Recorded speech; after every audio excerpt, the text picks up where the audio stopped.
What's going on, Elite PC members? We're back with a little bit of change up of the normal articles that we do. So, we've got a lot of feedback of people saying, hey, we want to see more videos. They also want to see the deck in action from when we're playing this list. Sadly, Drew and I are kind of super crunched for time on the weekend, and playing a couple games would be not as beneficial unless we had some time to play against proper matchups against each other instead of against random rogue people, like bad players at PTGO, so to say. So what we wanted to do instead was provide his deck list and the explanation of every single card, similar to what we do in our articles, as well as matchups and tech data and everything, but in video form, just to get out of the article groove a bit. I think I certainly burnt myself out writing in the past few weeks or so, because we've been throwing a lot of content out there at people. So this is what we're going to do for this one. It's the Solgaleo Lurantis list, which everyone has been hitting you up for really, really badly, to the point where they start reaching out to me. And we're like, hey, can I get that list already? And I was like, whoa, it'll go out. It'll be eventually. And my roommate. Yeah. Okay, so above us, we're going to have the tournament report. So you guys should already read that, and if you got to this video, fantastic, you're a subscriber to Elite PC, and we appreciate all your support to help us keep going and driving through, even though we had to change website hosts because they were being really angry with us, so not liking that. Alright, to start over the deck, so sadly PTGO makes you have your Shaman in the front instead of all the other elements and stuff, so right. It's 2 Shaman EX. You use it for setup, blah, blah, blah, blah, blah. But you're playing 2 just because we need the consistency of drawing into the engine or getting our rare candy Solgaleo early, correct? Right, yeah. And you could play 3 in there, but you only really need setup once. Mm-hmm. And having 2 Shamans down hurts you a lot. Yeah. It makes it so the 250 HP on Solgaleo, they can just get around it by killing a Shaman. So you really only need the 1 setup, and prizing 1 is no big deal because you'll still have the second one, which is why there's 2 instead of 1. Gotcha. Solid. I don't think we need much more explanation than that. Shaman's pretty good. Nah, we're good. So, you only use a 2/2 Lurantis line. Yep. And why is that? Well, it started out at as a 4/3 Lurantis, mm-hmm. But we just started figuring out that you only really attack with Lurantis once or twice a game, and you don't need it until turn 3 or 4. So having so many spots dedicated to Lurantis when you barely ever use it, don't get me wrong, it's a key factor and you need it, but you only use it a couple times. So why would we have so many spots when we could focus on consistency and getting out that Solgaleo earlier, because it is a Solgaleo deck, not a Lurantis deck. Gotcha. To piggyback on that, if you prize any of your 2/2 line, you're still taking the initial hits, initial knockouts off of Solgaleo, so right, you're gonna get to your line regardless. Exactly. Once you pull them off the prizes and they end you, and then you get your Ultra Ball and stuff from there. Yep. Most of the time you're gonna be using Flower Supply. Did you use Solar Blade a little bit during the tournament, or? I never. I used it a couple times to kill Shamans because it does one-shot Shamans very easily. Mm-hmm. But it was more of just the threat by having 2 grass energies on my Lurantis. It made it so it was like, oh, I have to worry about that. I'm going to attach my Fighting Fury Belt to my Shaman on my bench. And I'm like, I would much rather that be there than doing extra damage to me. Gotcha. Because it's something you have to worry about from my opponent's perspective. I can just kill a Shaman to take 2 free prizes, and then Solgaleo's already took 4 prizes, so it's just game right there. Makes sense. So it was more of a threat that they had to play around, which is something I love doing, and I talk about in my articles a lot, making my opponents play around what I'm doing. It makes it awkward for them. So that was always the nice factor with that attack. Yeah. Okay. And Lurantis GX, do you ever use it once? I used it once because I was getting destroyed, and I did it for 100. It was bad. Yeah. It doesn't do anything. No bueno. Okay, solid. So we have a 4-2-3 Cosmog line, and alongside 4 rare candy. So clearly we're focusing on consistency here and getting this lineup as soon as possible. Did you ever feel like you only needed 1 Cosmo in or were you fine with 2? Did you ever want a third? Like how did it come down to 2 from all your testing?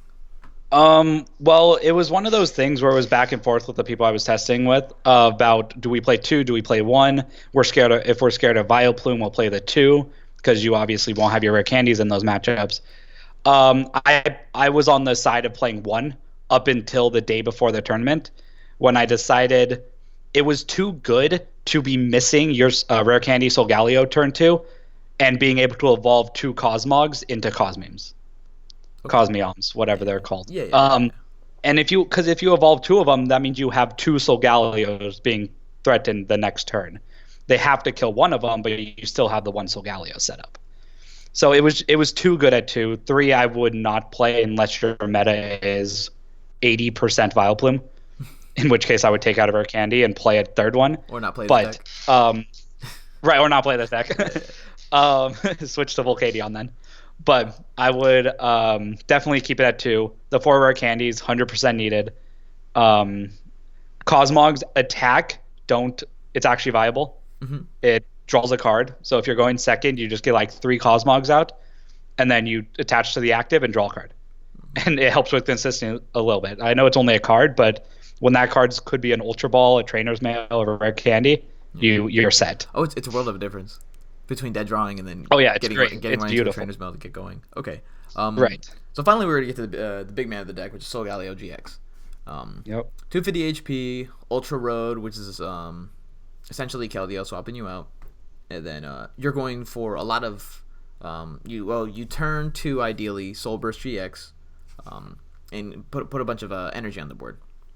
Right. So what I wanted to kind of explain here is if I make a turn 1 Solgaleo GX and I only have 2 Cosmogs on the bench or like a Fermentis, how do you go about attaching your energy going into your turn? So I guess the scenario I'm going to give you is, so you have your Solgaleo GX active. It has a metal energy on it that I attached from turn 1.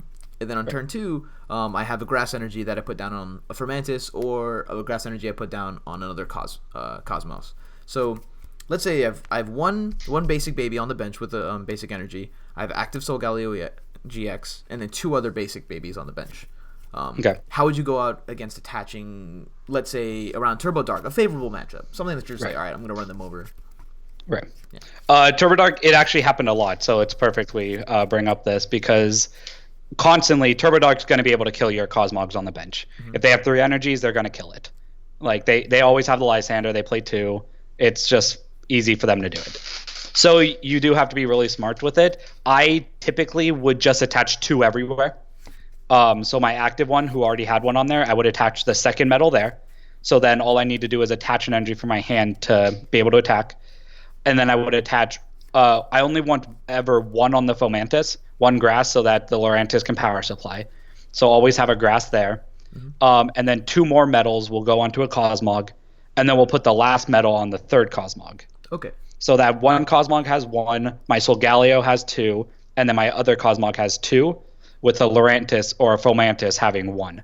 Which makes it so if they do go for my bench one, all I have to do is bring up the Solgaleo, kill their Darkrai, and then they don't do much to me. They have to have another Lysander to kill the other Cosmog. Yeah, your internet's going but that's when I just bring up the Lurantis and then recharge the same Solgaleo that they haven't even been touching because they've been going around for my Cosmog. Okay. They're really utilizing the Lurantis part of the deck. Yeah. And being able to get those energies back. Okay. So the internet just went crazy when you were explaining the whole thing up until your Lurantis, so couldn't get much out of it. So what you were saying is, you attach 2 to the active, and then if they kill the Cosmog, all you needed to do was get an energy attachment, and then evolve into a Lurantis, get the KO, and then retreat into Lurantis and start using the Flower Supply. That's what you're going to go to, I believe. Right. Okay, fantastic. Cool. Right. Other than that, pretty much yes. Resistance is a key factor here, but against Mewtwo, we need to keep that in mind. So if you guys are playing the resistance deck, is really good. Resistance. The weakness is pretty obvious. You're going to go against Volcanion. That's just what's going to hit you.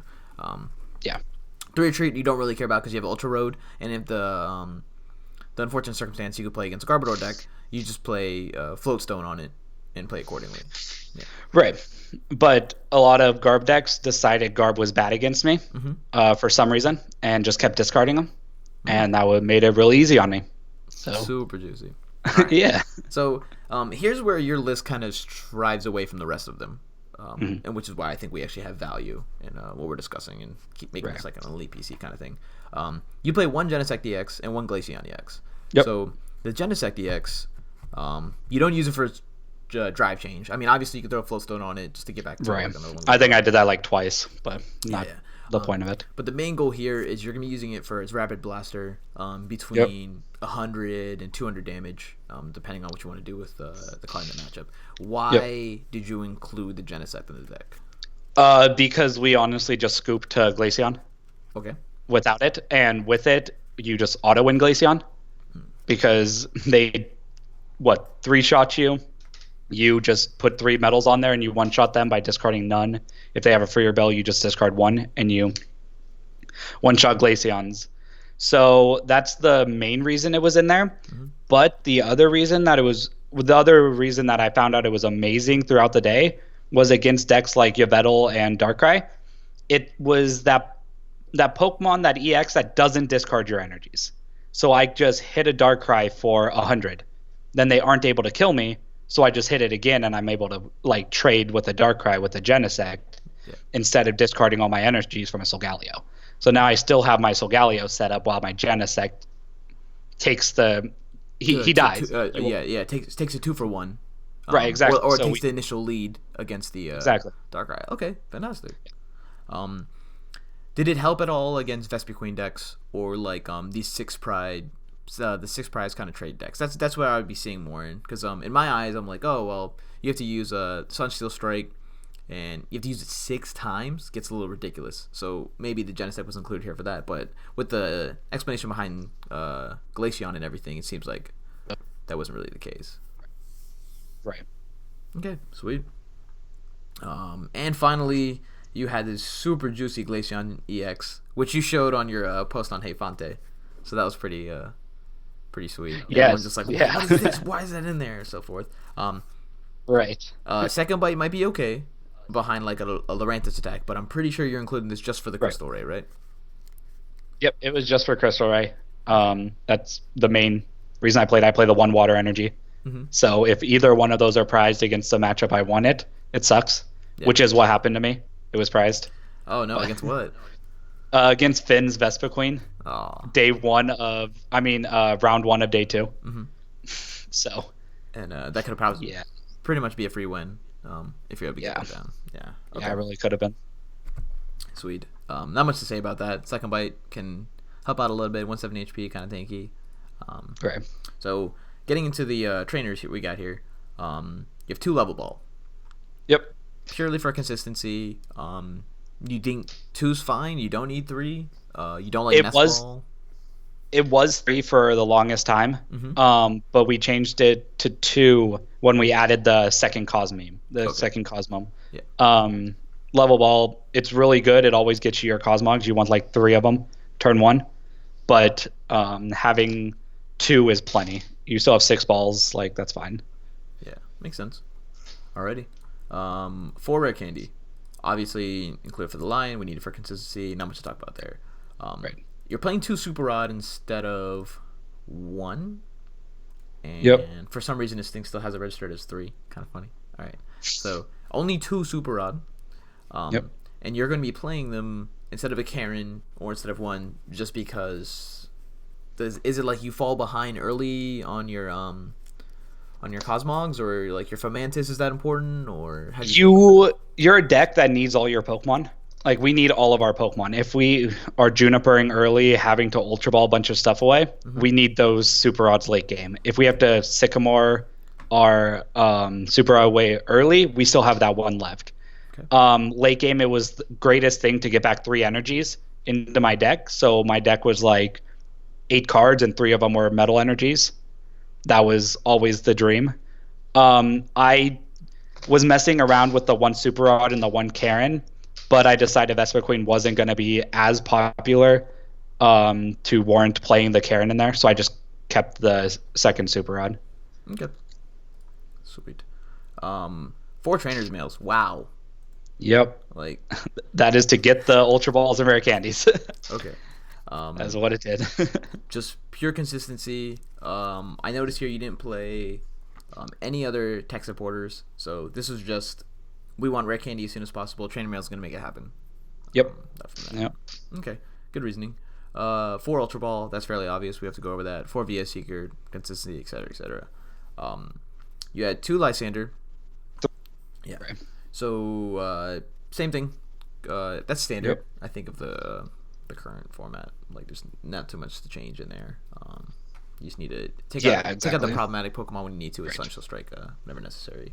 Yep. Only 3 N instead of 4, because in most evolution decks I like to play a huge heavy count of N. So yeah, the N is what came out for the I believe it was the second super rod. Okay. Is what the N came out for. It was one of those last second decisions also. I always played the 4N. But I took the chance of playing one less supporter and taking it out for a non-consistency card, which I hate doing. Yeah. But I felt like the 2 level balls, the 4 ultra balls, 4 trainers mails, that in a 14 round tournament, I would be fine. Gotcha. I might lose a couple games from a consistency, which I did, but the majority of the time will be good. Sweet. 4 Sycamore, fairly obvious. Yep. It wouldn't include too much crazy stuff there. And finally, to follow it up, we have 2 Floatstone. Again, is that only included for the Garbodor? Like you had 1 originally, and then you went up to 2? Yep. Or yep. Yeah. It was just for Garb. It was 1. I do not regret making a 2 at all. Mm-hmm. Being able to retrieve both of my Solgaleos after they killed their EXs, so I can get to the Lurantis, was the greatest thing. Honestly, like it was amazing. Good. All right, and then finally, your energy: 7 metal, 4 grass, 1 water, which we can call like the tech energy of choice. Right. So that line, did you ever test more metal, or that felt perfectly fine? You don't need a professor's letter or anything to back up the list, or I tested less metals. Mm-hmm. It was 6-5 originally with no tech energy. Mm-hmm. But then, like we said earlier, the Lurantis is not the main point of the deck. The Solgaleo is, so you need those metal energies. So we went up to 7-4, and then when I added the tech in, the Glaceon, I needed the energy. Obviously, it wasn't going to win by itself. Yeah. So we added in the water energy. Okay, beast man. So the deck ran super smooth for you. The whole weekend, except for day 2. Day 2, it was a little rocky, but unfortunately. Okay, so next we're going to get into what tech cards you would add into the deck for whatever reason. So the one you mentioned to me when we first started talking was a Giratina EX. Yep. So this would take the place of Glaceon EX. Definitely, yeah. And that would also either have a Psychic Energy or a Double Dragon Energy? Is that what you're saying? Okay. Yep, because you can get the Double Dragon with Solgaleo's GX attack. Okay. So that's pretty good. Gotcha. And that was, again, just for Vespi Queen or Gyarados. Like I feel like Giratina was the call for that weekend, which is why I played it myself. Right. And then going into day 2, when I saw Kenny got into cut at 15th, I was like, wow, he's probably going to top 80. And then he just has to make the run from there, which was great for him. He ended up winning the whole thing. So right. That sounds like a really, really sick tech. And the final thing that you wanted to include was either a 1/1 or a 2/2 Arachnid. Yep. That Arachnid has the ability that blocks any damage from fire Pokemon.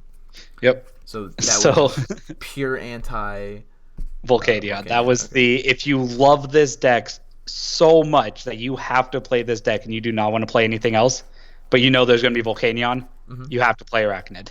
Okay. But it still probably won't help. The reason I took it out was Shaman, Fighting Fury Belt, Kukui, and then they just 2-shot my Arachnids. Oh, that's horrible. Yeah, it was terrible. So that's why I went up to a 2/2, and hoping they will eventually, you can end them out of that eventually. Yeah. But it takes time. It's still not a good matchup. Okay. Gotcha. So supporters, you could potentially go up to a 4th N. Yep. What would you drop in place of it? It would have to be meta dependent because I feel like dropping the Floatstone if you do not have a bunch of Garb is good. Dropping the Cosmome, the stage 1, is good if you don't have a lot of Vileplume. Yeah. But I think those are the, or you can just drop the tech altogether. You can drop the Glaceon, the Giratina, whatever you want to do. Just take that loss to Vespiquen, which it's a pretty bad matchup for you. And then you have the extra 2 spaces in your deck, the energy plus the Pokemon. Okay, makes sense. Then you mentioned 1 Lily, and that would be helpful with maintaining your Rare Candy plus Evolution combo in hand when you still haven't hit the Level Ball or Ultra Ball to get the baby. Right, exactly. And when you play 4 Trainer's Mail, hitting a Lily turn 1 is realistic. So yeah, I love that card. Yeah, I love it. Ridiculously good. So people are going to be thinking to themselves, what about Professor Kukui, and why not include it when you can get your Sunstrike all the way up to 250 against Decidueye? Did you just feel like Kukui wasn't necessary? You never think you'll hit those numbers off of like Flower Supply into a Solar Blade or off of Genesect? It just I guess what you went for here is you played the 4 Trainers Mail in order to streamline the Rare Candy, and Kukui would get in the way of all that. Right, I feel like Kukui it's a great card. I love the card, but 2 random cards being drawn from this deck, I don't think I'm going to get what I need. I really don't. Over like 3/4 of the time, I will not get what I need, and that just doesn't cut it for me. That's why I don't play the Skylas anymore. Like the deck originally had 2 Skylas, but getting 1 card, whether it be the Rare Candy or back then it was a Professor's Letter in the deck, it wasn't enough. You need more cards. Your combo is so many cards, you have to be drawing. So just playing those cards that only get you a couple isn't good enough. And the extra 20 damage, you're already hitting for 230. If you have a very heavy Decidueye meta, then you can play the Kukui. But I wasn't expecting it, honestly. Yeah. And even if I was just going to go aggro Lurantis, because I feel like that's actually something they struggle a little bit with. Yeah. 120, 120, 120 after 30 heals. Right, Be, exactly. For them. Yeah, makes sense. All right. And the last card I guess what we talk about is the Karen to kind of help against the Vespiquen matchup. As well as refueling some of your resources. So if you played that, you would just drop a Super Rod. Yeah, I would drop the Super Rod for the Karen, go the 1/1 split. The reason I did not play it was because I was testing against Raul and his Vespiquen, and I Karen'd at perfect times, like it was amazing, and then he would still just destroy me because he had the Flareon out, and then he would just bring up his Zoroark, and it still one-shot everything. Ugh. So when I saw that, and I was like, oh, I just lose to Vespiquen Flareon anyway with Karen, I'd rather have the Super Rod. But then none of the Vespiquens played Flareon, so we would have been fine. Yeah. Playing the Karen. So if you were to include Karen, you wouldn't play the Giratina beside it. It'd be it's not maximizing your resources appropriately. Right. I think I would definitely just make more consistency. Okay, fantastic. I think that's pretty much it for the tech. This deck is more about the counts than anything else than what we're going into. So I guess next is the matchups, and we'll start with the deck that won, Darkrai Dragons. You personally told me that it's a 70-30 matchup, and you stomp the living mess out of them just because they have no control over your energy, and then 230 takes clean knockouts on all their Pokemon. And as you can see from above, you lost to Kenny Britton round 13? 13. Yeah, okay. In a win and in for me, he played down to me, so he needed a tie. He wanted to ID that round, but he couldn't because he played down. Okay. He destroyed me game 1 because I'm playing a stage 2 deck and I dead drew. Yeah. I have no problem with my inconsistency problems. Game 2, I destroyed him. And game 3, I was absolutely destroying him and I had game on turn 4 of time. So we tied. Okay, so you ended up tying instead of losing. Yeah. Yeah, I didn't lose. So I was still in it for the last round, but it was an unfortunate one, but it was a very favorable matchup. Okay. So just to go a little bit more in depth into the matchup and how you want to approach it, I guess we'll call this like your cookie cutter play. Yeah. Which is where you want to establish a turn 2 Rare Candy into Solgaleo, go for a Soul Burst, attach exactly how we went over before with like 2/2/2/2 everywhere, and then just take a Sunsteel Strike against one of the X's, do that 3 times, win the game off of there. Maybe use the Solar Blade, I believe is. yeah, Solar Blade Lurantis' attack Mhm. on a Shaman to take 2 more. Okay, Whatever you need to do. gotcha. Against that matchup, have you ever felt like just loading 5 energy on your Solgaleo GX and like kick them in the face with it? You have to discard all You have to discard all energies. Never mind. Wow. So not just if it was 3, it'd be so good. Yeah, that'd be really really good. Oh, I was thinking about Power Memory from right. Zygarde. Okay, sweet. The Glaceon wouldn't be helpful in that matchup. Genesect just does the exact same thing we talked about with Dark Rise. Right. But with them, was actually pretty you good. can basically Sunsteel Strike them out of the game. Nothing too crazy. Next deck, Turbo Darkrai. Again, you said this was 70-30. Right. Yeah. The reason they actually stand a chance against you is because if you only get 2 Cosmogs out, and then they kill one, and then you have your 1 Solgaleo and like a Fomantis, it's not really smart to use your GX attack. You get your 3 energies on a Lurantis and then your 3 energies on a Solgaleo, and that's all you're doing. You don't have another Cosmog or another Solgaleo setup. So ideally, you want the 2 Solgaleos, 1 Lurantis by turn 2 or 3. So that's how they get you, is just Lysander, kill your stuff when you aren't able to get enough of it out. Okay. So main goal is to get the 2 Solgaleo, and then you'll be fine. You're chilling. Right. Okay. Once you get 2 Solgaleos and a Lurantis, the game's over. Yeah. And as you can see by your tournament report above, you played Turbo Darkrai quite a bit. And, yeah. Yeah.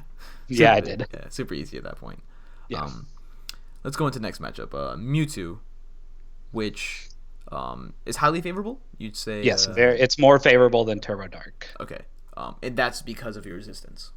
Right. It's because of your resistance. They do less damage, honestly, to you because you discard all your energies than Turbo Dark does. So it's much harder for them to do anything to you. Gotcha. You just one-shot them easily, obviously. And then your inconsistent hands against Ryan were just from playing Evolution deck. Yeah, Ryan. Really crappy final 2 rounds for you. I didn't GX attack against Ryan. I had that scenario that I just talked about where I had 1 Solgaleo, 1 Lurantis, and I decided the smarter thing to do was to, instead of like playing a Cosmog and GXing using Soul Burst to get energies on there, I should just bring up the Lurantis and go aggro Lurantis early game and then set up 3 Solgaleos, which it was so close to working, but he got it by like 1 turn on me. So gotcha. Okay. Finally, I think you said you had a scenario where you misplayed and overattached to the Solgaleo. Yes. Okay. Yeah, that was he sky returned my Solgaleo and did 40 to it.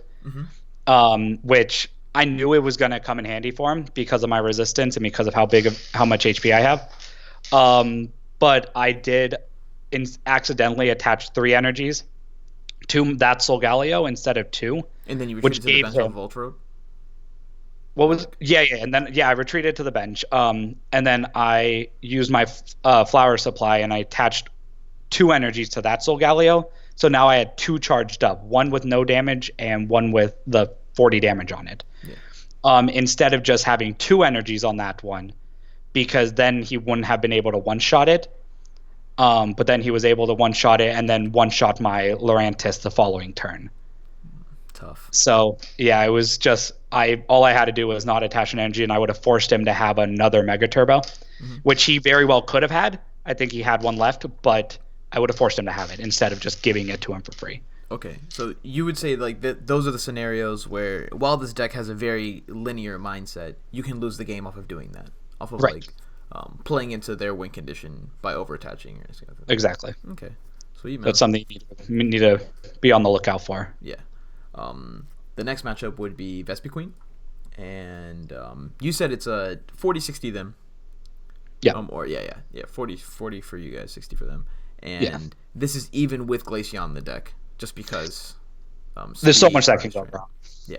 The Glaceon honestly was not very good. They were playing a lot of the Vespies were playing Tauros, which gets through Glaceon, and actually you do nothing with Glaceon against them, which is why the Giratina would be a better call, because getting rid of their DCs. But if they play Ranger, you just still do nothing to them. Your techs do nothing. They just Ranger and get around it. You can prize the energy, you can prize the Pokemon. There's just a lot that can go wrong. Yeah. But you still have that aggro strategy of going double Lurantis plus whatever tech you have. Because Lurantis, if they don't play Flareon, is actually pretty difficult for them to deal with. Yeah, So 210 plus the healing 30 would be exactly, and then the, especially if you play the Karen. Yeah, and it one shots the Vespa Queen, which is very very Vesta Queens, the Zoroarks, it one shots everything. Or if they're playing the Zebstrika, which they aren't really anymore. Yeah. So you're saying if you attack for this matchup, you're looking to play against it a lot. Definitely toss in Karen. If you really hate the deck, toss in the Darkrai, the Giratina plus the Karen plus the DDE in place of the Super Rod. So. Right. I don't think you would lose if you did that. Yeah. So.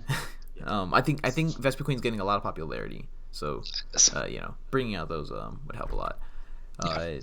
Next would be Kettler's Decidueye Vileplume deck. And I was so scared I was going to play him. Yeah. That was pretty much the theme of the weekend. I just hope I dodge Kettler because Vileplume's not fun to play against. So you don't play Hex Maniac. Nope. We don't recommend playing Hex Maniac. You don't play Wobbuffet. If they get Vileplume down, you're pretty much just manually evolving into a Cosmoem and a Solgaleo the rest of the game. And from there, you can't one-shot the Decidueye because you can't hit 250.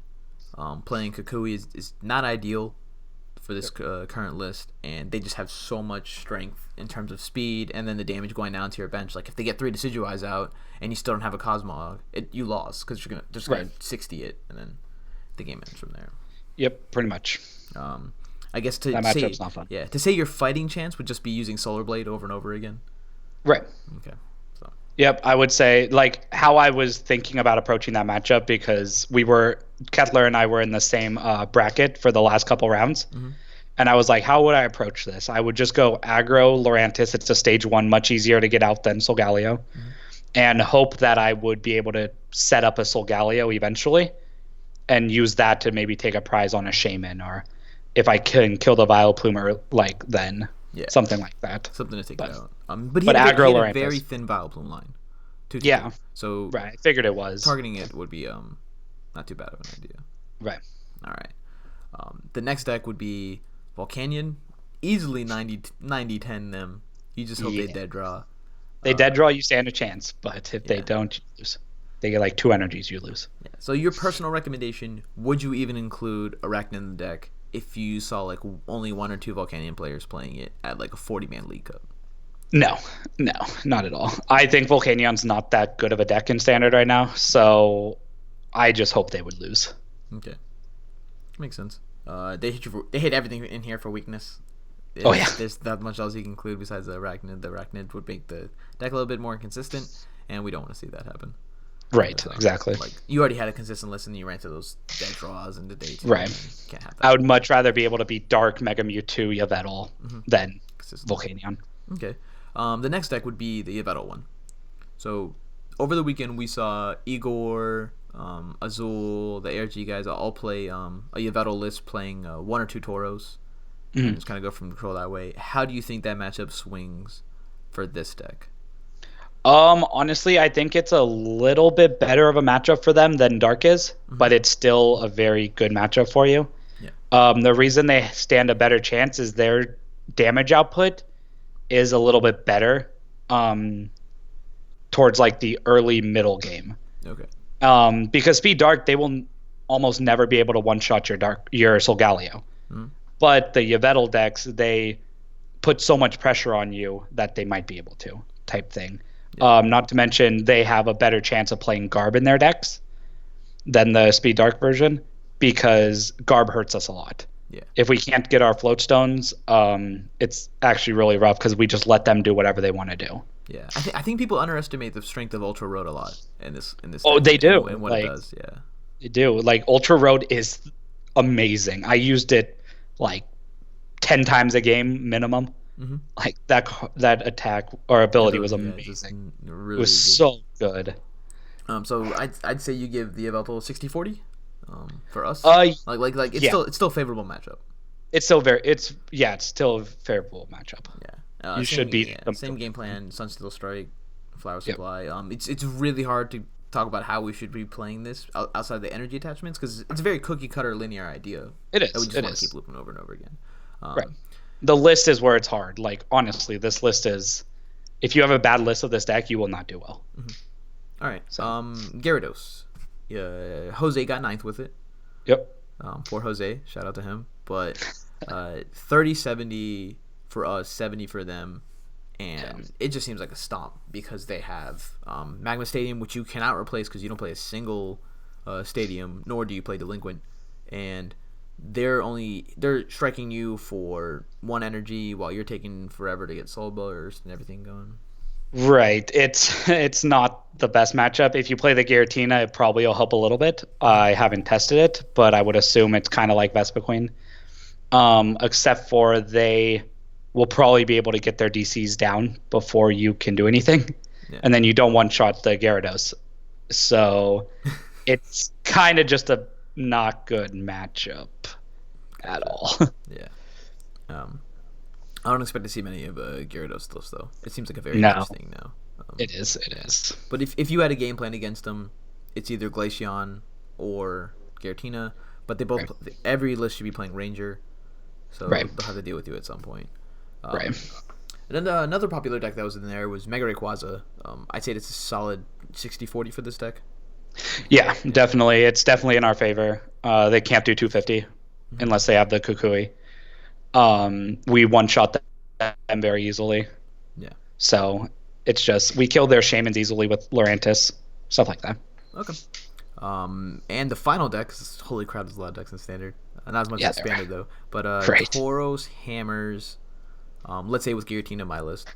And you'd say that would be 70-30. And I tend to agree. It's just Lurantis's Flower Supply is ridiculous. Right. Like, if they hit their hammers and discard all your energies, you Flower Supply and you get them all back. Mm-hmm. If they don't hit their hammers, you just destroy them with Solgaleo. Run their face like, over.